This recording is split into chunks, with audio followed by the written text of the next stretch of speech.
میرے ساتھ اس وقت دعا کے والد مہدی علی کاظمی موجود ہے، جن سے ہم جانتے ہیں کہ دعا کے کیس میں کیا اپڈیٹ ہے، کیونکہ دعا 16 اپریل کو غائب ہوئی تھی اور تب سے اب تک کافی دن گزر چکے ہیں۔ اس کے علاوہ ایک یہ بھی بات سامنے آ رہی تھی کہ دعا نے اپنے نکاح کے اگلے دن ہی اپنے والد کو واٹس ایپ پر اپنے نکاح نامہ کی کاپی بھیج دی تھی، لیکن اس کے باوجود بھی ان کی فیملی کی جانب سے یہ دعویٰ کیا جاتا رہا کہ دعا غائب ہو گئی ہے۔ تو اس حوالے سے بھی ہم ان سے جانتے ہیں۔ سب سے پہلے تو مہدی صاحب مجھے یہ بتائیں کہ کیس میں کیا اپڈیٹ ہے، قانونی طور پر آپ نے کیا کیا چیزیں ابھی تک کیا؟ سب سے پہلے تو ہم نے سندھ میں ایک پٹیشن دائر کی تھی اور وہ چل رہی ہے۔ سیکنڈلی یہ کہ عید کے بعد جو فرسٹ ورکنگ ڈے آئے گا انشاءاللہ تعالی ہم لاہور جائیں گے اور وہاں ہائی کورٹ میں پٹیشن فائل کریں گے۔ سیکنڈلی جو آپ نے یہ بتایا کہ جیسے میڈیا میں یہ ایک نیوز چلی کہ دعا نے اس کا نکاح جو سامنے آیا وہ 17 کو نکاح نامہ سامنے آیا اور اس کے کلیم کے مطابق سیکنڈ ڈے اس نے مجھے نکاح نامہ سینڈ کیا، واٹس ایپ کیا۔ تو یہ ایک غلط کلیم ہے، ٹی وی پر ٹکر چلی تھی، یہ غلط ہے۔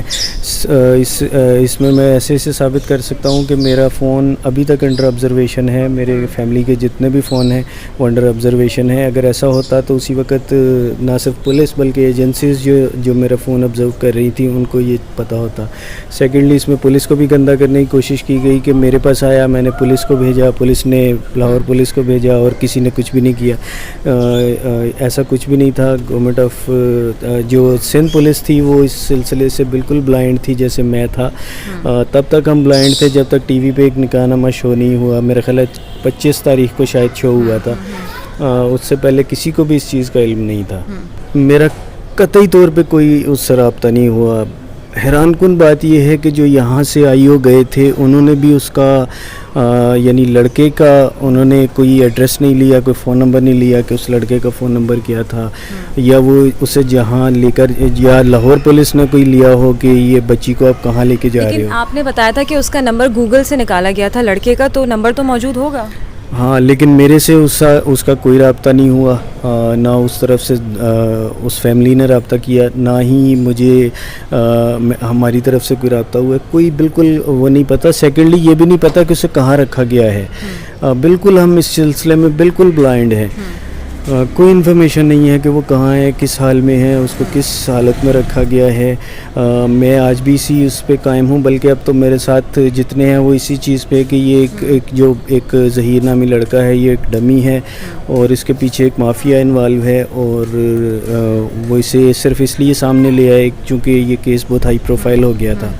تو آپ کے ساتھ لاہور میں کوئی تعاون نہیں کر رہا آپ کو یہ بتانے کے لیے کہ آپ کی بچی کے کیا ویئر اباؤٹس ہیں، کہ وہ کس حال میں موجود ہے؟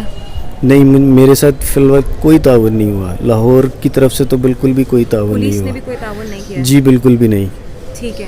اور سندھ حکومت آپ کو کس طرح سے سپورٹ کر رہی ہے؟ سندھ حکومت مجھے پورا بیک کر رہی ہے۔ یہاں پہ ہمیں ایک لیگل ٹیم پرووائڈ کی گئی ہے، ایک ہم نے پٹیشن فائل کی تھی۔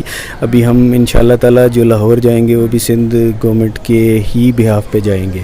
یہ بالکل ڈمی ہے۔ فنی تھنگ یہ ہے کہ ہمیں نہیں پتہ میری بچی کس جگہ پہ ہے، لیکن وہ وہاں پر میرے سارے ریلیٹیوز جو ایک مشکوک قسم کے وہ نکالتے چلے جا رہے ہیں۔ ہم جب لاہور جائیں گے ہم اس کے بعد ان سب لوگوں کو جواب دہ ہونا پڑے گا کہ یہ کون ہے، کیونکہ نہ بچی کی کوئی پھپھو یعنی میری کوئی سسٹر نہیں ہے وہاں پہ۔ میں تو ویسے بھی اپنے والدین کی اکلوتی اولاد ہوں۔ میرے کوئی کزنز بھی ایسے نہیں ہیں جو وہ سب جھوٹ ہے۔ انہوں نے یہاں سے ایک ہمسایہ بھی نکال لیا جو اسی علاقے میں کہیں نکلا۔ فنی تھنگ، تو یہ سب چیزیں جھوٹی کریٹ کی جا رہی ہیں اور ان سب کو جواب دینا پڑے گا۔ اچھا، ایک بات بس مجھے یہ بتائیں کہ دعا نے ابھی تک آپ سے رابطہ نہیں کیا ہے، کیا یہ ہو سکتا ہے، کیا اس کے امکانات ہیں کہ وہ خوش ہے وہاں پر اور وہ واقعی نہیں آنا چاہتے؟ یہ بالکل غلط ہے۔ اگر وہ 1% اگر ہم مان بھی لیا جائے کہ وہ خوش ہوتی، اپنی مرضی سے گئی ہوتی، تو وہ ہمیں انفارم کرتی۔ وہ پہلی بات اس کی ایج ہی شادی کی نہیں تھی، یہ ایک بالکل اسے ورغلا کے گھر سے باہر نکالا گیا اور اس کے بعد جو ہوا وہ آپ کے سامنے ہے۔ اتنے سارے ٹول پلازا اور وہ کہیں بھی بچی کا کوئی سراغ نہیں ملا, کوئی ویڈیو ایویڈنس. سیکنڈلی وہ ٹیکسی نے بقول اس کے 22,000 لیے اور وہ واپس آ گئی. کراچی کی ٹیکسی 1 سائڈڈ کرایا تو کوئی بھی نہیں لے گا. یہ سب بہت سارے کویسچن مارک ہے. پولیس اس پہ کام کر رہی ہے. میری بچی انڈر ایج ہے اور یہ چیز میرے پاس پورے ڈاکومنٹیشن پروف موجود ہیں. میں یہ چاہوں گا کہ بچی کا میڈیکل بھی کروایا جائے تاکہ ہر چیز کھل کر سامنے آئے کہ بچی پہ ظلم و تشدد ہوا, جو کہ یقیناً ہوا. اور ہم یہ چاہیں گے کہ بچی کو ایک پروٹیکشن بیورو کے حوالے کیا جائے. میں تو شروع دن سے یہ بول رہا ہوں کہ بچی کو پروٹیکشن بیورو کے حوالے کیا جائے تاکہ جو وہ انڈر پریشر سٹیٹمنٹس دے رہی تھی, جب وہ وہاں 2-4 دن رہے گی تو اس کی سٹیٹمنٹ خود ہی چینج ہونی شروع ہو جائیں گی. وہ خود ہی سچ بتانا شروع کر دے گی کہ میرے ساتھ کیا ماجرا پیش آیا. بالکل ٹھیک ہے, بہت بہت شکریہ.